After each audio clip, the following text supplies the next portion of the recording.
Okay, this is MARC CUNIBERTI, financial columnist for the Union and multiple newspapers and host of Money Matters. On KVMR FM, carried on 65 stations, your Corona and market update today. March 31st, Dow was down about 500 points today, up, down, up, down.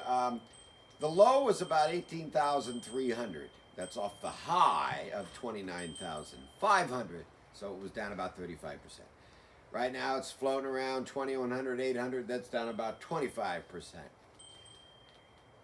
The virus obviously is making its way through 201 countries now.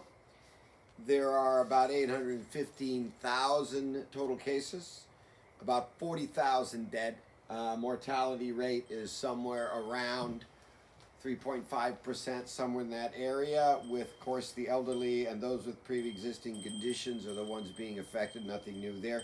There has been some young people succumb to this, and the highest age group for people that are testing positive is the 18 to 49 group, so the young people are spreading it, not necessarily dying from it for the most part. But 5% of the cases are serious, 3.5% mortality rate, and 95% are mild.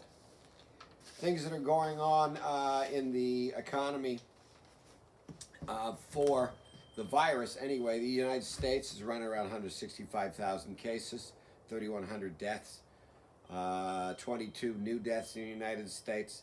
No new cases in Italy, France, UK, or Turkey. So that's kind of a good news. You know, the China new cases kind of dropped off, and now no new cases in Italy, France, UK, or Turkey, at least in the last 24 hours.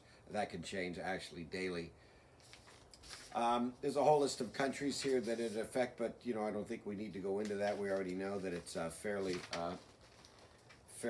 rampant, highly contagious, not necessarily the most deadly virus we've seen. SARS and MERS was 35% mortality rate. That was downright scary.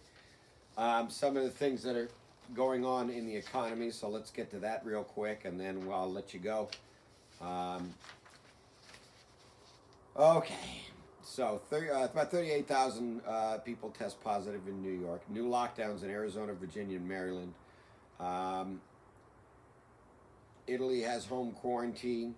United States predicts about deaths up to 200,000 with a peak around April 15th. Tax day, of course. J&J is working on a vaccine. Gilead Sciences, Regeneron, they've okayed some antibacterial drugs. There's a test going on in Australia with 1,100 people. And now we've got another cruise ship, and it just doesn't seem to end for these people. Holland America has the Zandam. This thing has been nicknamed a death ship. Has 1,243 passengers, 586 crew, 4 dead. And multiple passengers and crew members are sick. They're saying that some of those crew members that are sick are still working in the food services. That is a rumor only. So we're seeing mixed things. Holland America has brought in the Rotterdam, another ship. They're going to split up the passengers between 2 ships so they're not so confined, and they can't find a place to dock. So it's a serious situation there. I can't imagine being stuck on one of those cruise ships. We are seeing some movement in the healthcare stocks, and for all in all, you know, could we retest the lows on the Dow at 1830? We could.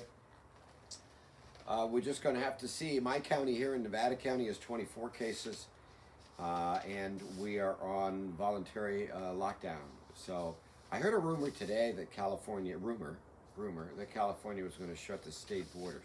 That is a rumor only. Our governor Gavin Newsom seems to be on TV all the time, and so he's keeping a pretty good handle on things, at least as that's concerned. So this thing changes daily. I did want to give you that fresh update and let you know that the markets were down a little bit today, but they are off their lows. Remember, they're around 21,800 somewhere in there today, and the lows were 1830, highs was 29,500. All sorts of stimulus programs coming out from the government, and liquidity programs going out to the banking systems, and forgivable loans for businesses that don't fire workers. Unemployment is spiking over to 4 million people. That's a record. There's all sorts of programs available. the best thing I can say is go to Google and start Googling up the programs that perhaps can help you. The YouTube channel is MARC CUNIBERTI, and we'll be back tomorrow with more.